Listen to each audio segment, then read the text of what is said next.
Hi, I'm Danielle Kasager, a project manager with the Minnesota Pollution Control Agency. This presentation is the alternative to what would normally be an in-person meeting to kick off the public notice of the WRAPS and TMDL reports for the Marsh River Watershed. Just a quick overview of what I'll be going over. There are a few quick slides about why this work is required, where do we get the funding to do the work, and what is a WRAPS project and what is a watershed, including some maps of the Marsh River Watershed. Then we'll look at what the timeline of the Marsh River WRAPS project has been, and then I'll go over the results from the various reports that have been written throughout the project, including the monitoring and assessment report, the stressor identification report, TMDL report, and WRAPS report. I'll spend most of my time on the TMDL report and the WRAPS report since they are the ones being public noticed. The federal requirements for the MPCA's clean water work comes from the Clean Water Act of 1972. The goal of it was for all of our waters to be fishable, swimmable, and drinkable. In order to meet the goal, the Clean Water Act establishes a framework for assessing, protecting, and restoring water quality. The framework includes requiring states to set water quality standards for the protection of aquatic life, aquatic recreation, and for drinking water. It also requires us to test and assess waters to identify those that are impaired or not meeting standards. For those that aren't meeting standards, the Act requires us to calculate total maximum daily loads, or TMDLs, which calculates the amount of a pollutant that a water body can accept into it and still be able to meet the water quality standards. It also assigns pollutant loading limits to various sources of pollution. It also requires us to implement protection and control strategies to improve water so they meet those standards. The state requirement, which is described in Minnesota statute listed, provides a method for which the state will comply with the federal requirements, and that is by developing WRAPS projects. The funding of the WRAPS projects comes from state funds. The Clean Water, Land, and Legacy Amendment was passed in 2008, and it increased sales and use tax by 3/8 of 1%. 33% of that increase is allocated to the Clean Water Fund, which provides funding for us to comply with Clean Water Act requirements, identify impaired waters within 10 years, develop TMDL studies, provide strategies to restore impaired waters and protect unimpaired waters, and to involve stakeholders early on in the process. All of these funded elements are rolled up into a project called WRAPS. So what is a WRAPS? It's actually a very large undertaking with many moving parts, and many local and state partners will come together to make a cohesive determination about the quality of surface water in a watershed. I'll go over those moving parts in more detail in a few slides when we look at the timeline of the project. But the project is not to be confused with the WRAPS report, which is actually only just one small part of the overall project. So what is a watershed? It's an area or ridge of land that separates waters that flow to different water bodies. There are watersheds on many different scales, from a very small scale, such as a watershed for a small isolated lake, to a watershed for a small section of a stream or an entire stream, to a much larger watershed, such as the Mississippi River. The scale with which Minnesota decided to fulfill those federal and state requirements is based on what's called an 8-digit HUC watershed boundaries, or also called a major watershed scale. There are 80 of them in Minnesota. One of them is the Marsh River Watershed, shown in this map here. It's located in northwest Minnesota along the Red River of the North. Now for a few maps about the Marsh River Watershed. And just to mention that the Marsh River, and shown here in red, and its associated drainage area, shown in green, is prominent in a couple of the maps because it is impaired and TMDLs were developed for it. These maps are taken directly from the documents that are on public notice, and this first one shows the locations of animal feedlots in the watershed. And just to note that there are no concentrated animal feeding operations or CAFOs, meaning that there are none that require a National Pollutant Discharge Elimination System permit or an NPDES permit. So none of the animal feedlots are considered point sources. The next map, it does show some of the NPDES permitted point sources in the watershed, specifically the wastewater treatment plants. And you can see that there are 2 of them that drain within the drainage area of the Marsh River. The third one, the last one, is a map of land cover in the Marsh River watershed, and the main thing to note here is that the vast majority is covered in cultivated crops. Here we have just a simple Gantt chart to show approximately what activities have been happening and when. Normally a WRAPS project would take about 5 years to complete, but they are a lot of work and there is a lot of things that have to fall into place to meet that deadline, but this one took a little longer due to contracting delays, reviews of documents, staff turnover, which actually isn't unusual for a WRAPS project. So prior to 2014, there was some planning, such as who's going to be the local project sponsor, who's going to collect the data, where do we collect the data, and once the planning was sorted out, and the Intensive Watershed Monitoring, or IWM, started in May of 2014 with the collection of biology, which would be fish and bug data, chemistry, and flow data. IWM was done by the end of 2015, and following that, the waters were assessed in early 2016 to determine if they are meeting the standards for two beneficial uses. And those are aquatic life and aquatic recreation.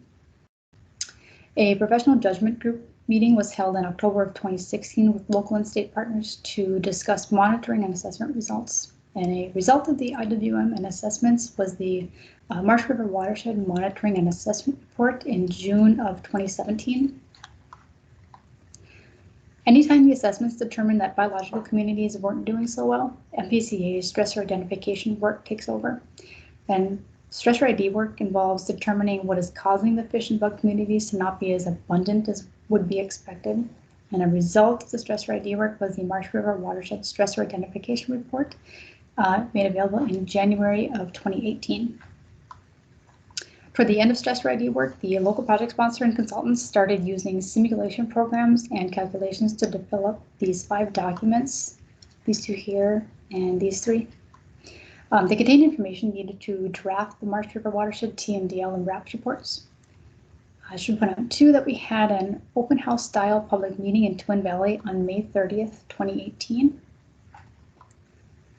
A lot of this information in some way fed into the initial drafts of the watershed's TMDL and WRAPS reports. The reports were updated through many rounds of reviews and revisions. MPCA had also done a major revision of the templates for these reports, so those changes were incorporated as well, which brings us to the current point in the timeline, which is a public notice of the TMDL and WRAPS reports. One important note here is that even though IWM is the only monitoring that was mentioned, it is by far not the only monitoring going on at any given time. There's also more monitoring for stressor ID work, pollutant load monitoring work, and for watershed models, just to name a few. Okay, so I'll briefly go over one slide each about the monitoring and assessment results and the stressor ID results before getting into more details about the WRAPS and TMDL reports. Okay, as I mentioned, the report was made available in June 2017, and here's the link. The table shows some of the results of the monitoring and assessment. 6 water bodies had enough data to assess for at least one indicator, and those water bodies are also shown in this map here in the bottom right corner. The indicators are the pollutants or parameters related to aquatic life use. Those are here. And there's only one pollutant to determine whether a water body is supportive of aquatic recreation. That's E. coli here. And aquatic recreation would be a direct contact with the water. Anywhere you see IF in this table means that there was at least some data, but not enough for an official assessment. The green and MTS, or meets, is good. It means that the indicator meets standards for that water body. Anywhere you see red and EXS, or exceeds, means that the water body did not meet standards. 6 indicators have corresponding impairments listed on the Minnesota Impaired Waters list. TSS and SecchiTube, though, they aren't listed separately as impairment causes since they are both used to indicate water clarity. So if you look at the actual impaired waters list, turbidity is listed as the impairment cause. And dissolved oxygen did not have enough data for assessments in 2016, but it had been previously determined to indicate an aquatic life use impairment. These 3 biological communities that indicate impaired aquatic life use are further investigated to identify the factors that are causing them to be stressed with stressor ID work. So as I mentioned, the report was made available in January 2018. Here's the link for it. So the fish and aquatic macroinvertebrates in the Marsh River and fish in County Ditch 11 were further looked at to identify their stressors. Loss of connectivity in County Ditch 11 is primarily due to this high gradient culvert that doesn't allow for upstream access for fish. And flow regime instability is mainly that high flows are quick and too high, and low flows are too low for too long. Insufficient physical habitat is things like lack of riparian cover, bank erosion, embedded substrate where the fine sediments will actually bury rocks and sticks that could otherwise be used by aquatic life for habitat. The high suspended sediment leads to cloudy water, and we can see that in this picture here where County Ditch 11 flows into the Marsh River. Low dissolved oxygen has many different causes, but one of the primary ones for this watershed is low flow. Now look at some results from the TMDL report. A TMDL calculates the maximum amount of a pollutant that a water body can receive and still meet state water quality standards. And this is the equation for a TMDL. The low latent capacity is equal to the sum of waste load allocations. That's those with a NPDES permit, and the sum of load allocations for non-point sources, and also a margin of safety to account for any uncertainty. In the Marsh River watershed, we have 2 TMDLs, and they address 4 impairments total in the Marsh River, and the remaining impairments are being deferred until we have more data to develop TMDLs for those. One of the TMDLs is for total suspended solids, or TSS, and it addresses those 3 aquatic life use impairments. They're caused by turbidity and identified by fish, like poor fish and bug communities. Both of the figures are directly from the TMDL report, and there's more details on how they were developed in the report as well. The one on the left is called a low duration curve, and it's used to identify during which flow zones TSS is higher than state standards, which one is at the highest, and how much does it need to be reduced during those flows to meet state standards. Each dot that you see on there is a measure of TSS from a sample that someone took from the Marsh River. What we want to see is all of those dots to be below the orange curved line, and we also want to see those straight blue lines to be below the red dashed lines. When they aren't, that's when standards are exceeding. Such as in the very high and high flow zones. Over on the right is the TMDL summary table, which shows us that TSS needs to be reduced by almost 50% during the very high flows and by almost 26% in the high flows. We also see those waste load allocations here and the load allocations and the margin of safety that we mentioned previously that are parts of the TMDL equation. And just to note, anywhere you see these these three stars, it just means that flows are so low in the Marsh River that should the point sources release the amount of water that they are allowed to, it would actually exceed the base flow for the Marsh River. So there's an equation to calculate those numbers instead. The other thing that we have is an overall reduction goal, which might be helpful for local partners. And it's calculated in this case to be about 29% reduction needed in TSS to meet state standards overall. The sources of TSS within the entire drainage area of the Marsh River were investigated in the TMDL report as well. They were determined using what's called the HSPF model. It shows that the majority of TSS comes from the stream bed and stream bank, and also a very large portion of it comes from cropland. The other TMDL is for E. coli. It addresses the aquatic recreation use impairment, and again, both figures are directly from the TMDL report along with more details. We have the low duration curve on the left again, and it's used in the same way I described for the TSS one. One obvious difference here between this one and the TSS one is that there are much fewer E. coli samples than we had for TSS. We do see that some of the dots are above the curved line and some blue lines are above the straight blue lines are above the dashed red lines, showing where those reductions are needed. And that would be in the high and mid-range flow zones. So over on the right, we have the TMDL summary table again, which shows that E. coli needs to be reduced by 4% during high flows and by 20% during mid-range flows.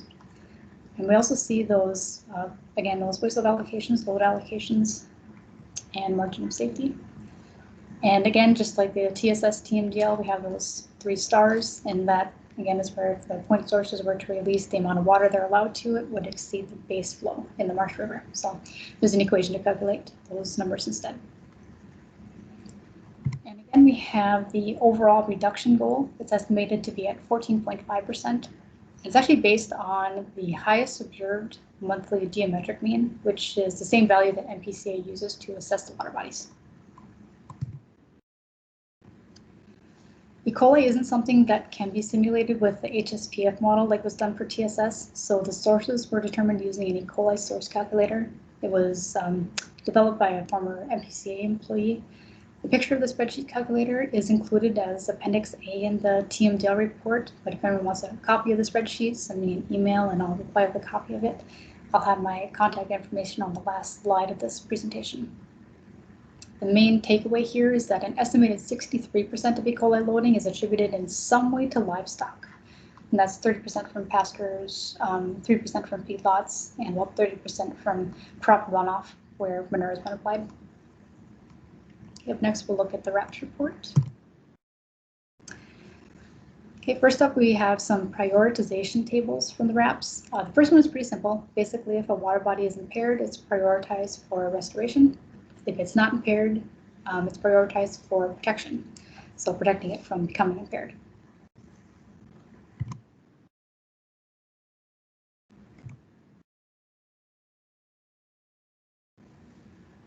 Okay, this next table breaks down that restoration side of the table. You can see we have Marsh River and County Ditch 11, both of which are impaired.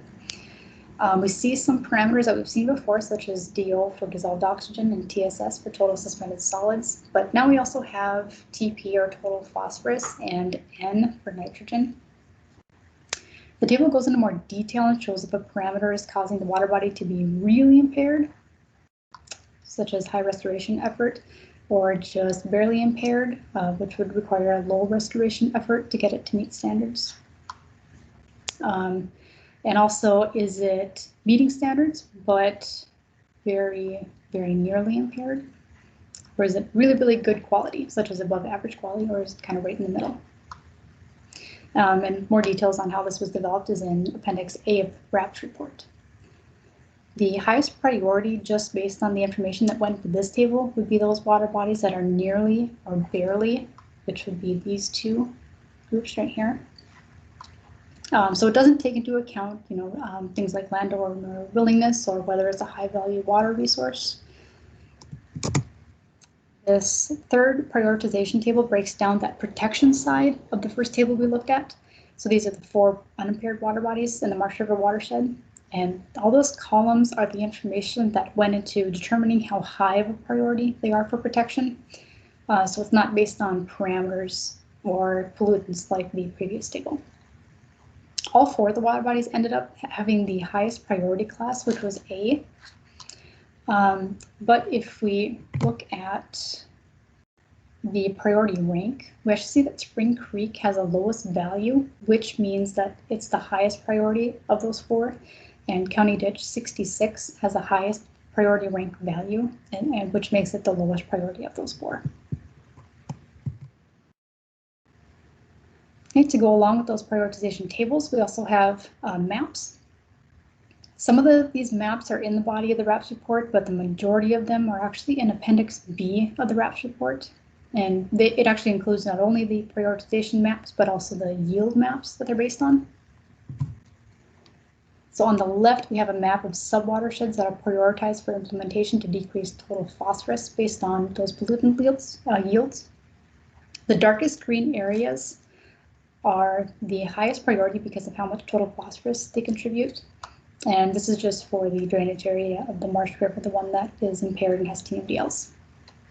On the right, we have a map of subwatersheds that are prioritized for implementation of field and stream practices based on total phosphorus loads. And these maps on the right include a couple of additional areas to the north and west of the Marsh River drainage area, here and here. So on that map on the right, the green colors are sinks of pollutants, and the blues are the sources of pollutants. The 3 darkest greens and the 3 darkest blues represent subwatersheds where field practices will be most beneficial, and the lightest greens and the lightest blues represent subwatersheds where in-stream implementation activities will be most beneficial. And there's a couple more sets of maps. I'm going to click to the maps for total nitrogen and total sediment, but feel free to pause this presentation to take a closer look at them if you would like. There's total nitrogen. Here's total sediment. The main part of the WRAPS report is the Restoration and Protection Strategies table, which is table 14, and a couple associated tables, which is 15 and 16. And go to those.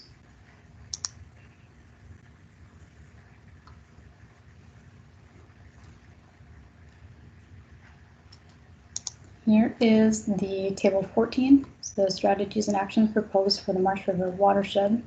You may see strategies tables before that they were probably huge, many pages long, but they're also quite repetitive. The table for the Marsh River Watershed is much shorter because it is considered watershed-wide and organized by the 7 pollutants or stressors instead of by water body or by 10-digit hook. The reason that they were able to make the strategies table watershed-wide is because the Marsh River Watershed has a fairly uniform land cover that cultivated crops. So strategies for one water body will also apply to others, allowing for that redundancy to be omitted. It also works because the watershed is fairly small. It only has 3 10-digit hooks, and there was only 6 assessed streams, and there were no lakes that were assessed. So as I mentioned, the table is organized by those 7 pollutants or stressors. So that's what's in the first column here. Scroll down so you can see the rest. There we go. Then we have the One Watershed One Plan planning region and the 10-digit hooks. And just so you know, this is the same for each parameter or stressor in the table. Then it lists the water bodies that are stressed or impaired by the pollutant or stressor. And next is a summary of conditions that have been identified, whether a water body is impaired or meets standards, whether there wasn't enough information, or maybe it's causing stress to biological communities. And the next column is the water quality goal, which it's either the state standards or a narrative on how to alleviate stress to the biology.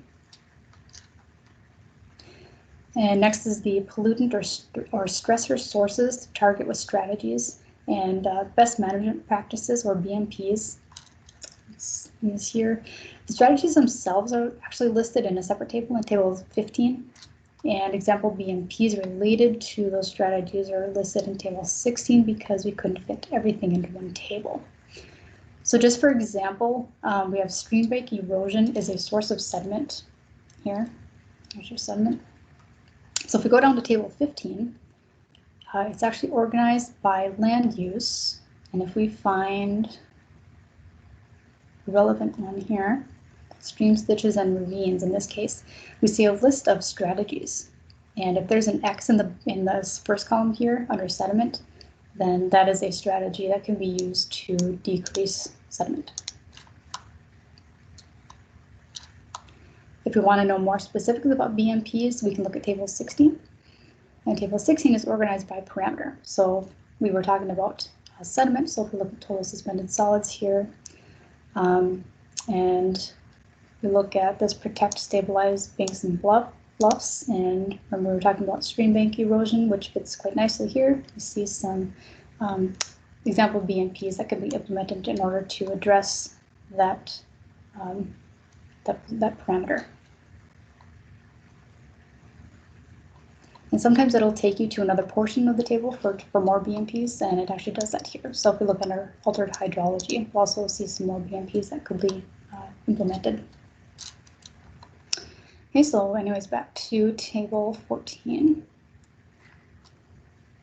Next, we have the watershed-wide goal here, and it's either to meet state standards, meet TMDL reductions, to meet statewide goals, or other factors like that. Then we have about how far along they want to be in working towards the goal after about 10 years. And next is kind of basically an overarching narrative on how lightly or heavily strategies or BMPs should be adopted or implemented in order to meet the goal listed for that pollutant or that stressor. And again, those more specific strategies and BMPs we looked at in tables 15 and 16. And the last one here is an estimate of how many years it may take to reach the goal. And then just one more thing to talk about in the WRAPS report. I'll go back here.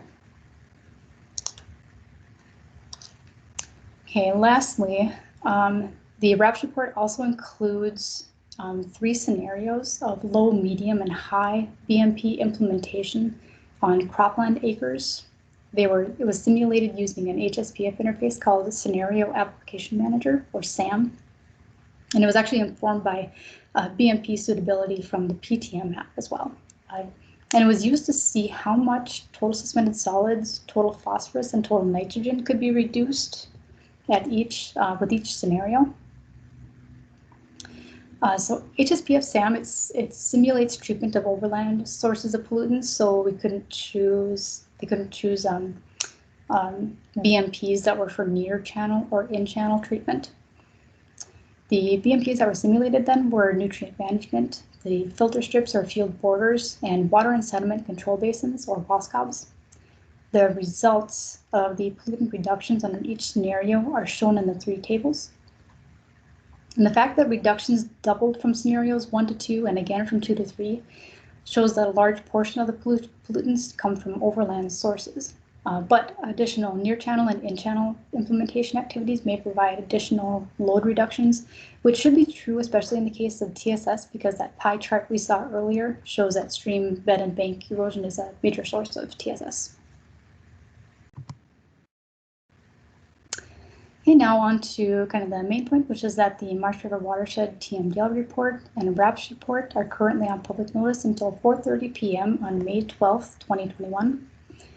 The public notice announcement is located at this link here, but the actual reports are located at this link here. So please mail or email any comments or suggested changes to MPCA before 4:30 p.m. on May 12th. And here's my contact information if anyone wants to mail or email any comments or suggested changes to me. Thank you.